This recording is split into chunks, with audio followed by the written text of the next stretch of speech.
Commerce Alive Today presents 10 more defunct department stores.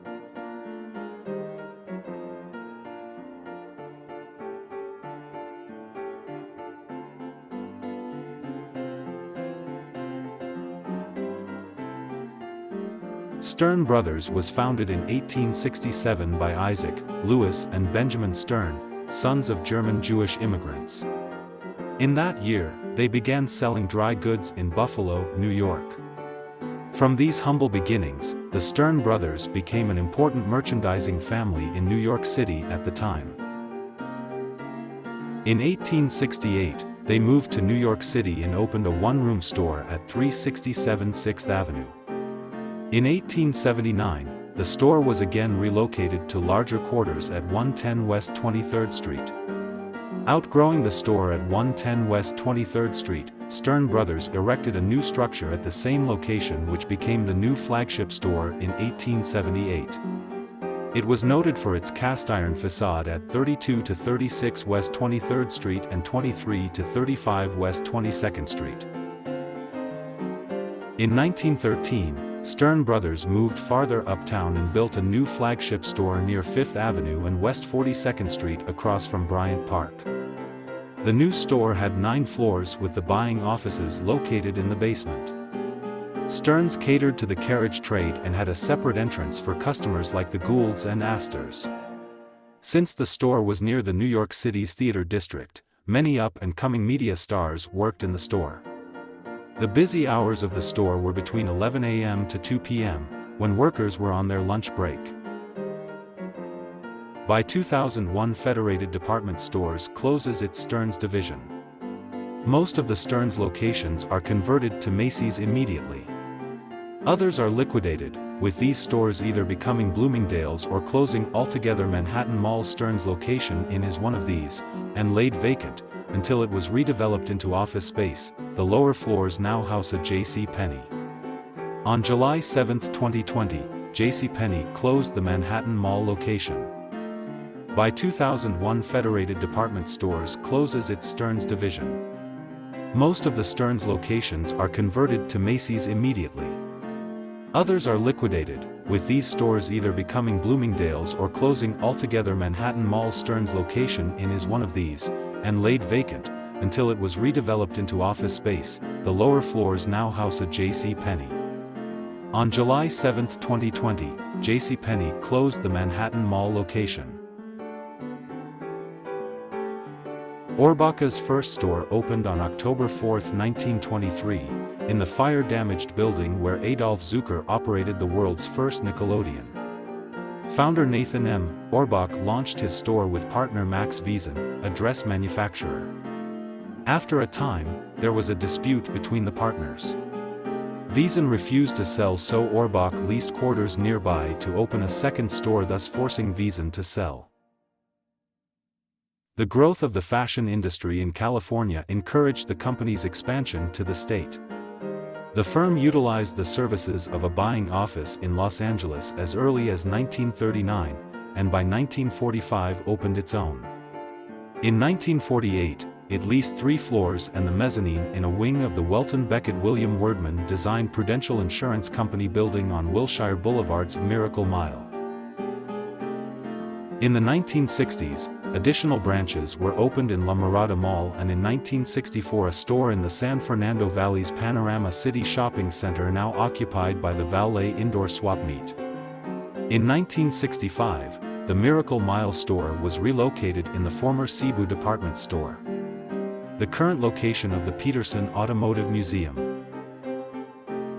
Ohrbach's was an anchor of the Los Cerritos Center in Cerritos, in the 1970s. In the mid-1970s, the company opened another store in the Glendale Galleria in Glendale, California. The architecture of the Cerritos and Glendale store featured an unusual tile facade to identify Ohrbach's in these new large malls. Ohrbach's supplied clothing for the television soap operas The Edge of Night, All My Children, Dark Shadows, The Doctors, comedies Mr. Ed, I Love Lucy, The Donna Reed Show, and others.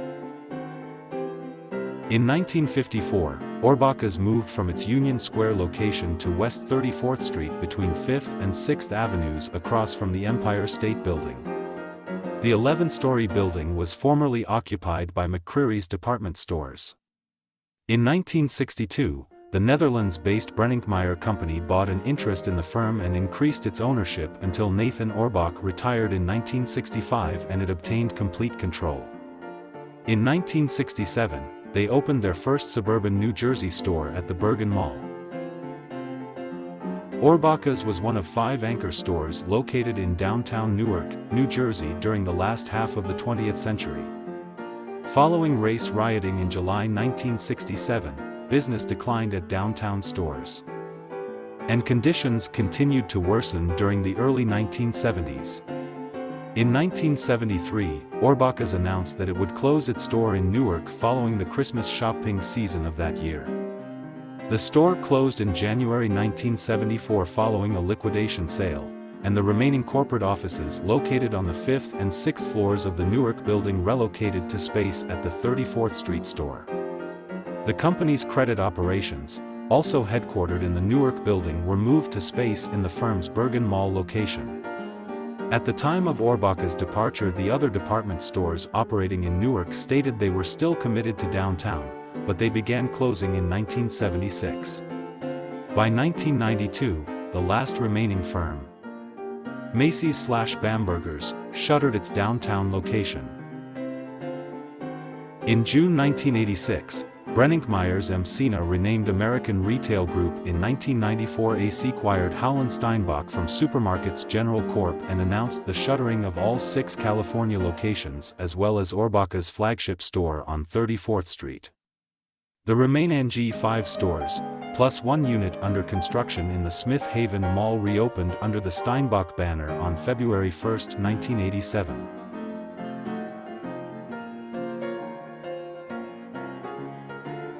George Farkas began working in his father's Brooklyn dress shop when he was 8. He opened his own store in New York's borough of the Bronx in 1924 and founded a much larger store which he named Alexander's for his deceased father in 1928, with an initial investment of $7,500. This store was an immediate success, achieving sales of $500,000 in its first year.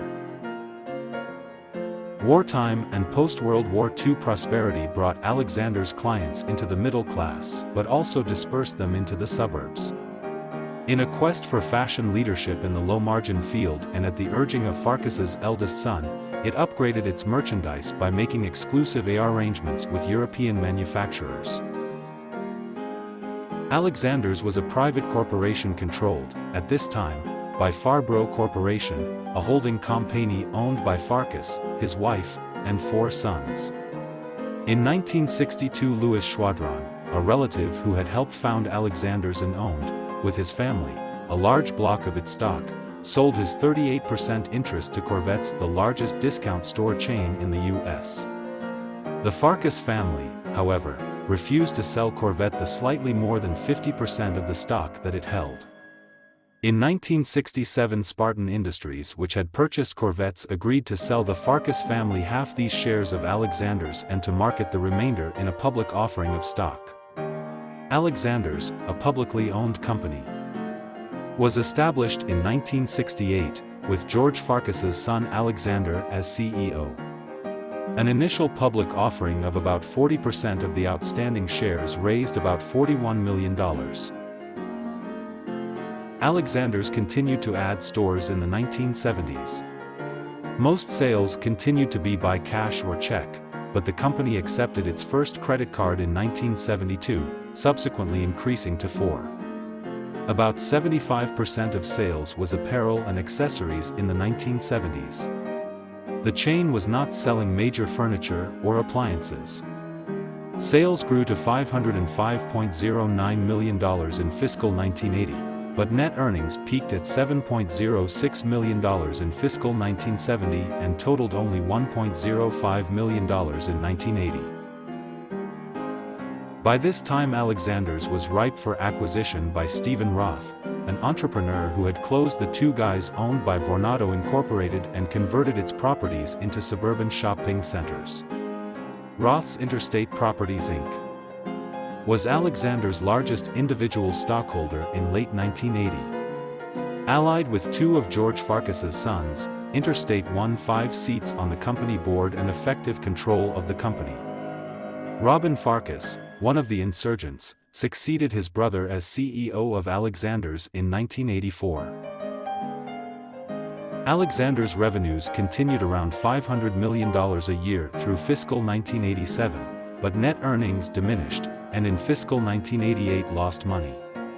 Between 1986 and 1989, Eatontown Store, Westchester Mall Store, White Plains, Milford, and Edison have closed. The company lost money again in fiscal 1990, 1991, and 1992, about $40 million in the last 2 years, Robin Farkas said in May 1992. When all remaining Alexander's stores closed, the company then filed for Chapter 11 bankruptcy protection. It sold its leases or sublease all of the locations.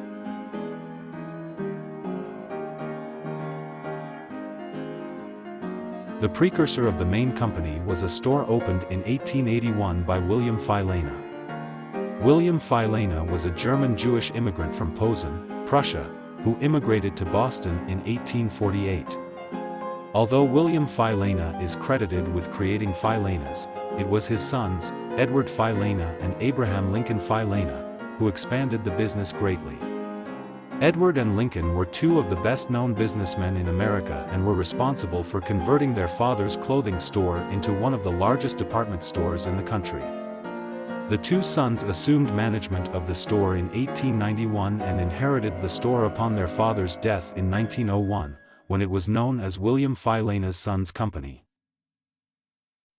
In 1908, Edward Filene opened the Automatic Bargain Annex or Filene's Basement as a way to sell excess merchandise from the upstairs department store. He also developed an automatic markdown schedule to reduce the price, used for decades. Edward's influence gave Filene's a reputation as a customer-oriented store with slogans like "Money back if not satisfied."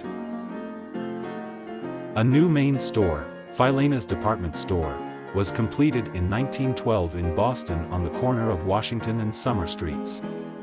Also, during 1929, Filene's joined Abraham Straus and Lazarus as the founding members of Federated Department Stores. From the 1930s through 1990s, Filene's continued expanding beyond New England, with the country growing and adapting to new shopping malls. Filene's main rival was Jordan Marsh, whose main store, like Filene's, was located in downtown Crossing in Boston, and was also making the transition, expanding into shopping malls. In 1947, the Filene's Basement trade name was first applied to an annual bridal gown sale. Lines extending around the store made it famous. In 1988, after the leveraged buyout of Federated Department Stores by Campo Corporation of Toronto, Ontario, Canada, the division was sold to May Department Stores Company, along with Foley's of Houston. It was then that the Filene's and Filene's Basement trade names were disassociated. In 1992, Filene's absorbed G. Fox Company of Hartford, Connecticut, and Steigers in 1994, two other divisions of May Department Stores Company. During the 1990s, there was a doubling of the Filene's as May invested in new stores and variegated Filene's price and product assortments. In 2002, Filene's assumed operational control of the Kaufman stores in Ohio, Pennsylvania, West Virginia, and New York State. In early 2000s, Federated announced the acquisition of May in February 2005. The merger was completed in August, then changed the nameplate to Macy's to grow the company nationwide in 2006.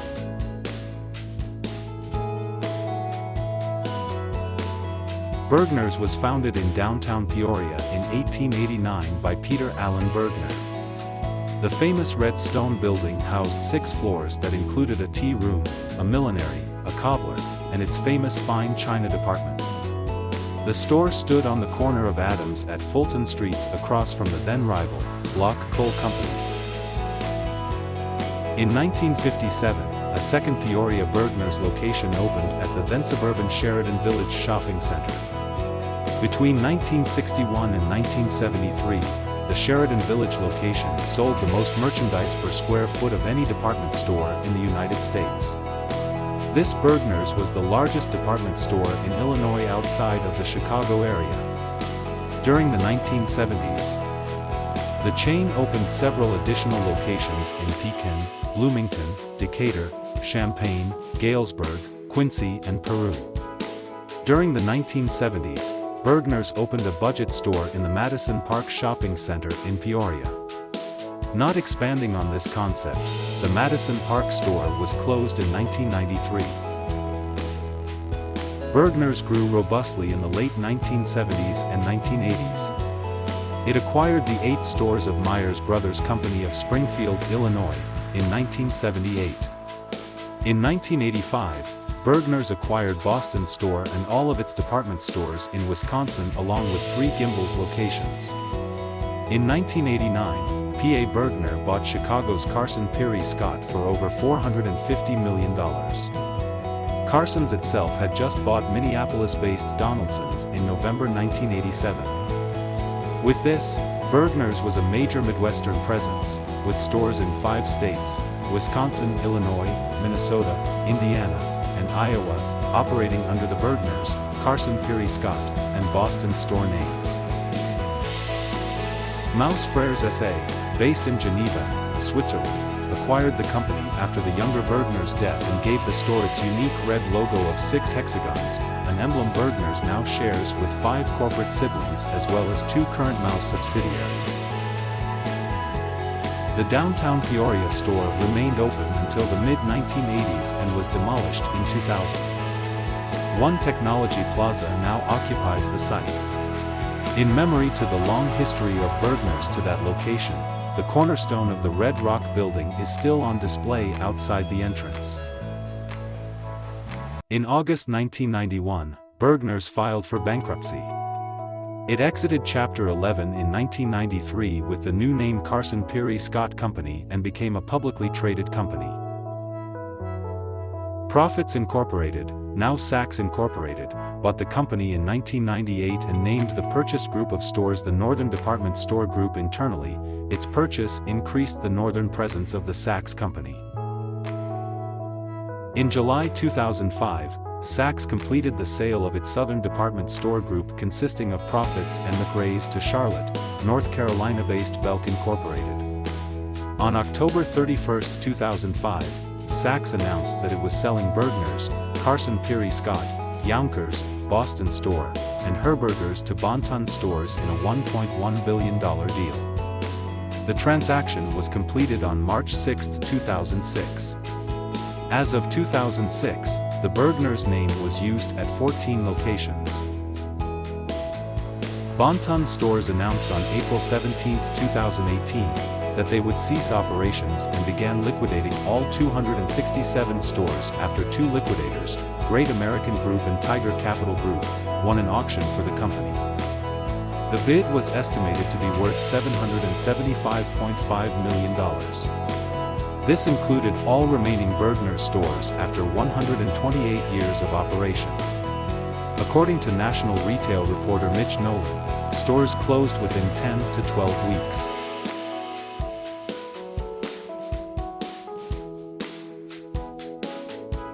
Throughout the 1920s and 1930s, the Boston store was run by Philip Irving Stone. His nephew, Irving Stone, worked as a manager and, beginning in 1927, dated Broadway ingenue and later MGM movie star Jeanette MacDonald for a time. In December 1933, 600 of the store's 1,000 employees walked out in a famous white-collar union strike. Julian Simon's control of Boston's store was sold to Federated Department Stores in 1948, and under Federated, branch stores were opened in several Wisconsin cities including Oshkosh, Sheboygan, and Manitowoc. Ownership later passed to the Bergner's chain of Peoria, Illinois in 1985. Soon afterward, Bergner's relocated its headquarters to Milwaukee. As crosstown rival Gimbels was being dismantled in 1986, Boston store acquired 3 Gimbels branches at Southgate Mall, Milwaukee, East Town Mall, Madison, and Mayfair Mall, Wauwatosa. In 1989, P.A. Bergner bought Chicago's Carson Pirie Scott for over $450 million. Carson's itself had just bought Minneapolis-based Donaldson's in November 1987. With this, Bergner's was a major Midwestern presence, with stores in 5 states, Wisconsin, Illinois, Minnesota, Indiana, and Iowa, operating under the Bergner's, Carson Pirie Scott and Boston store names.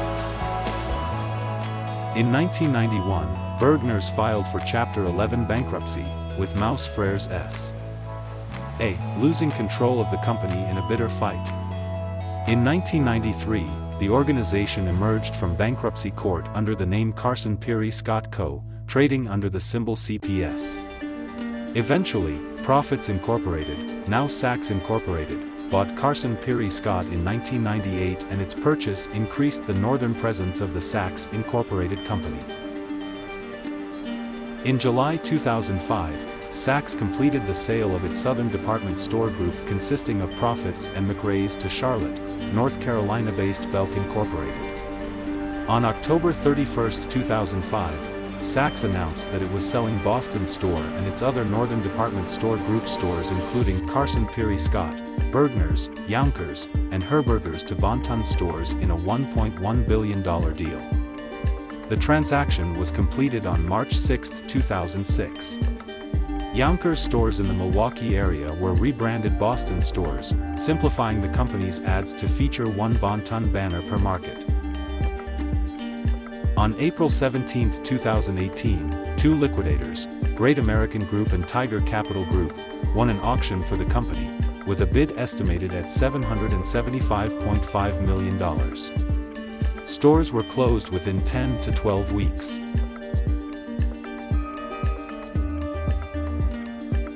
Founded by Stephen Shore and Barry Prever at the University of Pennsylvania in 1985 while Prever was an undergraduate student, Steve and Barry's became a local popular destination due to its low prices compared to other university bookstores and gift stores. The success of the original store led to the opening of locations on university campuses, including Michigan State University, the University of Michigan, the University of Illinois, the University of Wisconsin-Madison, Indiana University, Rutgers University, the University of Colorado at Boulder, and Purdue University. In 1998, Steve and Barry's opened its first large mall-based store at Great Lakes Crossing in Auburn Hills, Michigan. The new line of products included denim, business casual, active wear, outerwear, footwear and t-shirts. In addition, the company began marketing all-American brands. The company was a proponent of extreme value retailing, generally offering every item in the store at a single price point of $5.98 to $9.98, varying with seasonal offerings. Some high-value celebrity-endorsed items were sometimes sold for slightly higher prices up to a maximum of $19.98. Shore and Prever discussed their methods for keeping prices down. In 2006, private equity firm TA Associates closed a minority investment in the company for an undisclosed amount. A group of investment firms led by Bay Harbor Management, former owner of Barney's New York luxury department store chain, later purchased the company for $168 million. In early 2008, GE Commercial Finance Corporate Lending provided a $197 million asset-based credit facility to the company for working capital to replace Steve and Barry's credit facility from the CIT Group. As of June 21, 2008, the company was deficient in paying a $135.9 million balance outstanding to a General Electric commercial lending unit. The firm filed for bankruptcy protection under Chapter 11 on July 9, 2008. All stores remained open with the store's return policy, store credit, and gift cards unchanged.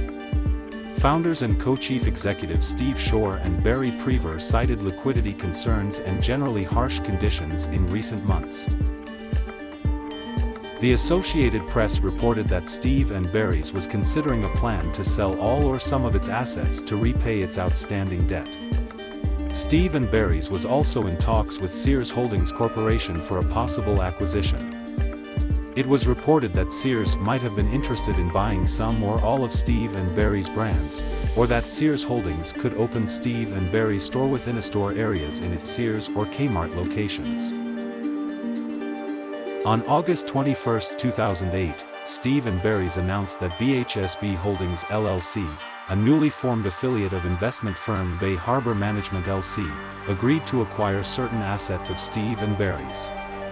In addition to acquiring merchandise inventories and transfer rights to Steve & Barry's store leases, BHSB Holdings would acquire all Steve & Barry's intellectual property rights, including its celebrity and brand licenses, and the company's key facilities. Bay Harbor planned to keep open about 150 of the chain's 276 stores, and brought Hal Kahn, chairman and CEO of Macy's East, on board as the new CEO. Reorganization failed, with court filings stating that revenue suffered because of the declining health of the U.S. economy. On November 20, 2008, after closing many stores, Steve & Barry's parent company in 2009 liquidated the remaining 176 stores in early 2009, going from a Chapter 11 reorganization into a Chapter 7 liquidation. All stores were closed by early 2009. Herberger's began in Osakis, Minnesota, when Gr. Bob Herberger opened his first store in 1927. Herberger's was incorporated for the purpose of acquiring additional stores and expanding into other communities in 1943. By 1972, it grew to 11 stores in 4 states, with its headquarters in downtown St. Cloud, Minnesota. Gr.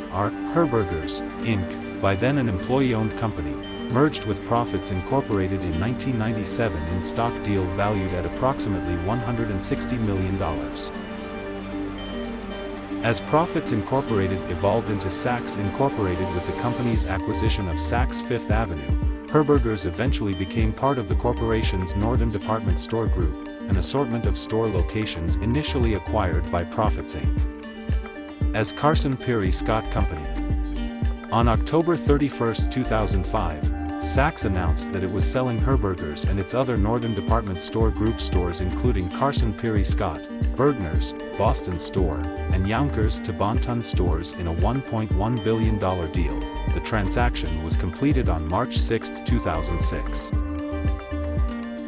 Bon-Ton announced on April 17, 2018, that they would be closing doors and began liquidating all 267 stores after 2 liquidators, Great American Group and Tiger Capital Group, won an auction for the company. The bid was estimated to be worth $775.5 million. This included all remaining Herberger's locations after 91 years of operation. According to national retail reporter Mitch Nolan, stores were closed within 10 to 12 weeks.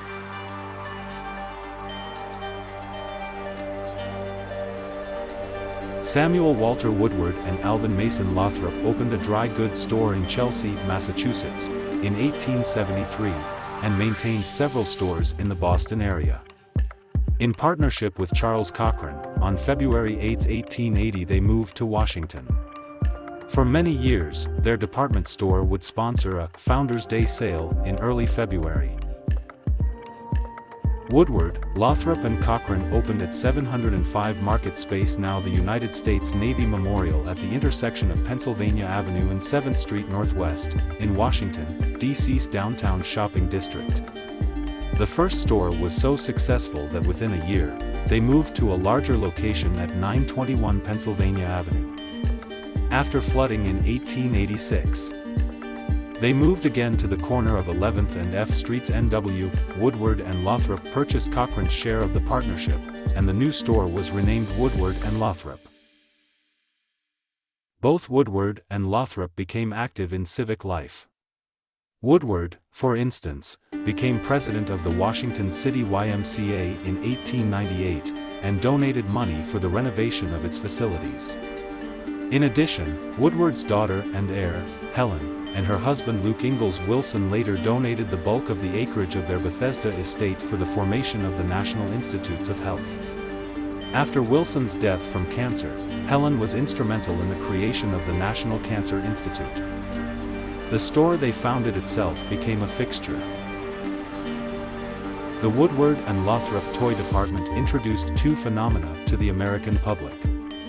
Harold and John Porter, who comprised the Porter Chemical Company of Hagerstown, Maryland, began manufacturing chemistry sets in 1916. Woodward and Lothrop became the first major retailer to offer them for sale, and Chemcraft kits soon appeared at other retailers. In the 1920s, Woodward and Lothrop boasted at least 67 retail departments, as well as a travel agency, theater, infirmary, merry-go-round, and traveling art exhibits. According to one customer, Woody's was truly part of the social fabric, part department store, restaurant, and showcase for talent shows. Proper young ladies from schools such as Bryn Mawr, Stevens, Vassar, Radcliffe, and MD Holyoke would troop into Woody's for their spring and summer frocks to wear at weekend dances. In the 1950s, the wife of a Woodward and Lothrop buyer saw a demonstration of Play-Doh modeling clay at an educational convention. Woody's expanded into suburban shopping malls after World War II. But the owning families resisted expansion by amalgamation, and the chain grew slowly. It became a target of takeover attempts in the 1980s, resisting a leveraged buyout by Ronald Barron in February 1984 but accepting a $277 million bid from Detroit shopping center mogul A. Alfred Taubman. But Taubman had incurred substantial debt during his 80s acquisitions, which included the Philadelphia-based Wanamaker's department stores in 1986 as well as Sotheby's auction house and various properties. The early 1990s recession, while historically mild, impacted real estate and department store retail sales. The Washington area was also affected by sharp reductions in defense spending after the end of the Cold War. Woodward and Lothrop filed for Chapter 11 on January 18, 1994, with $608 million in total assets and $659 million in total liabilities. Cost-cutting and increased sales figures did not return the firm to profitability, however, and the chain, including its John Wanamaker subsidiary, was liquidated. By November 1995, all Woody's stores had completed liquidation sales and were permanently closed. In the late 1880s, Paul Bonwit opened a small millinery shop at 6th Avenue and 18th Street in Manhattan's Ladies' Mile shopping district. In 1895, which the company often referred to as the year it was founded, Bonwit opened another store on 6th Avenue just 4 blocks uptown. When Bonwit's original business failed, Bonwit bought out his partner and opened a new store with Edmund D. Teller in 1898 on 23rd Street between 5th and 6th Avenues. The firm was incorporated in 1907 as Bonwit Teller Company and in 1911 relocated yet again, this time to the corner of 5th Avenue and 38th Street. In 1930, with the retail trade in New York City moving uptown, the store moved again, this time to a new address on 5th Avenue. Bonwit took up residence in the former Stewart Company building at 56th Street, which would remain the company's flagship store for nearly 50 years. The company, in need of capital, partnered with noted financier Floyd Odlum. Odlum, who had cashed in his stock holdings just prior to the stock market crash of 1929, was investing in firms in financial distress, and in 1934 Odlum's Atlas Corporation acquired Bonwit Teller. Odlum's wife Hortense, who had already been serving as a consultant, was named president of Bonwit Teller in 1938, making her the first female president of a major department store in the United States. The Odlums also retained a connection to the firm's founding family, naming Paul Bonwit's son Walter Bonwit as vice president and general manager. Floyd and Hortense Odlum would sell their investment in Bonwit Teller to Walter Hoving's Hoving Corporation. With Bonwit Teller, Hoving would establish a strong retail presence on 5th Avenue that would also include Tiffany & Company. The company would undergo another ownership change just 10 years later with the acquisition of Bonwit by Genesco in 1956. At the time, Genesco was a large conglomerate operating 64 apparel and retail companies. Genesco's is largely known as a shoe retailer. Bonwit Teller had started to expand as early as 1935 when it opened a season branch in Palm Beach. Then in 1941 it opened a full-time branch in White Plains. Another notable opening was the Boston store in 1947. By the 1960s there were stores operating in New York, Manhasset, White Plains, Boston, Chicago, Philadelphia, Cleveland, as Miami and Palm Beach. During the 1960s the company built a store in Short Hills and moved its White Plains store. In the mid-1980s branches were located in Oak Brook, Illinois, Troy, Michigan, Palm Desert, California, Beverly Hills, Bal Harbour, Kansas City, Buffalo, and Columbia, South Carolina. In 1979 Allied Stores Corporation acquired the company. Its storied flagship Fifth Avenue store was planned to be rebuilt there opposite the new Trump Tower. Bonwit opened at 5th Avenue and 56th Street in April 1981. The new flagship would be the center stone to Trump Tower's indoor mall.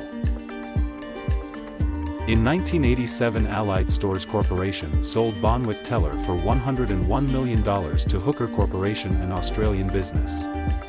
Hooker would expand the company's store base from 5 to 16 during the period. In 1990 Bonwit was put on the auction block after the owner filed Chapter 11. Northeastern shopping mall magnate the Pyramid Company purchased Bonwit Teller from Hooker. They opened a store at the Carousel Center complex in Syracuse, New York, while the Manhattan branch was shopped around, but filed Chapter 11 in March 2000 after heightened debt and closed all stores. If you have any fond memories, please indicate it at the comments below. Thanks for watching, subscribe, and like.